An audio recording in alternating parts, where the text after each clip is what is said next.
So in awareness of our time, why don't we switch to doing commitments, so everyone can commit to something that can either be a functional goal, so can improve everyday life for you, or it can be a distress tolerance goal. So it could be something like, I know this content area, this anxiety trigger is coming up this week, so I'm going to actively go towards it in this kind of way.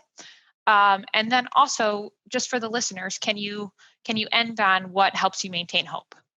So Patrice, can you go first with what you want to commit to and how you maintain hope? I want to commit to continuing this next week with, checking in with my brother, but not asking a lot of questions. Let him initiate how he's feeling and not try to orchestrate the direction of his care.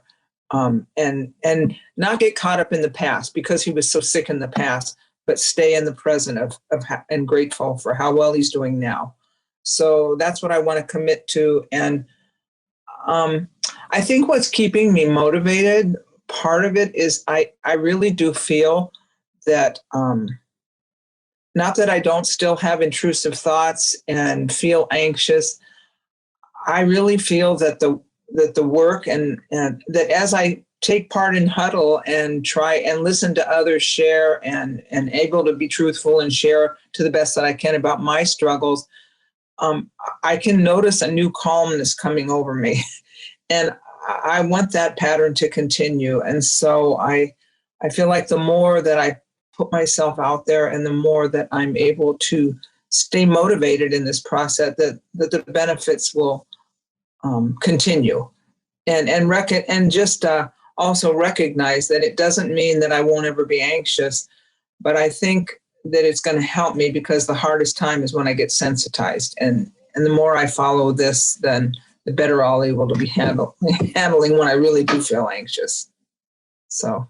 Yeah, so happy to hear that. I'm happy to hear that you're seeing you're not just, again, believing it because it's something that I told you would work, but rather you have experiential confidence that it's helping you stay calmer or get calmer.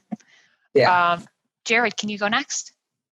Yeah. I'll be committing to doing another bike ride this week because, I've just been lacking during these wild COVID times. And what keeps me motivated is my continued self-improvement, honestly. It's, this is like the most I felt confident. This is the most I felt, felt better in terms of from a mental health standpoint. And so just my improvement and also huddle gives me hope. So, yeah.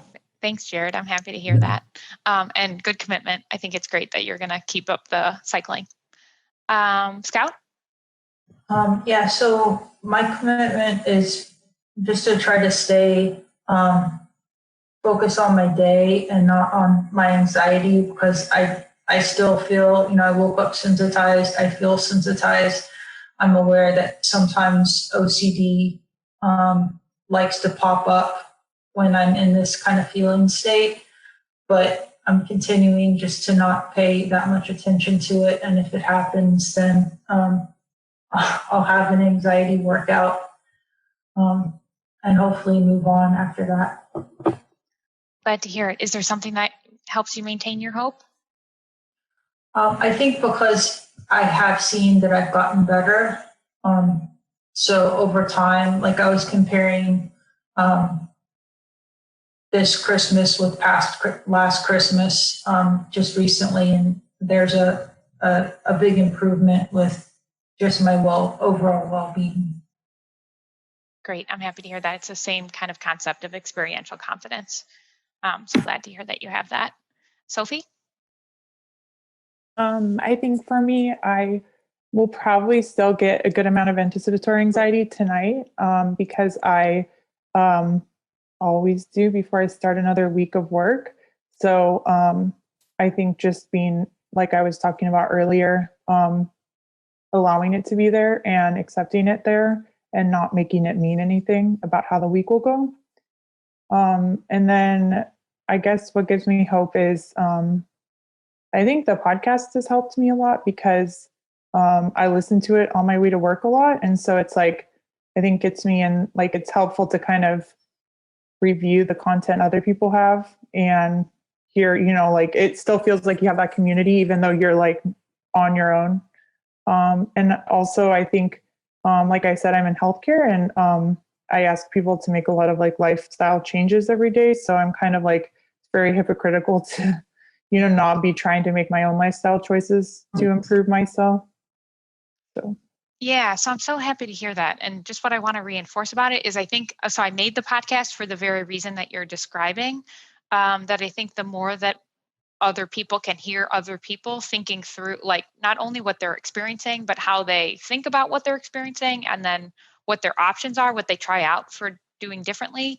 That's not only like one of the magical parts of group therapy, but I'm hoping that that's also part of the podcast. So I'm really happy to hear that.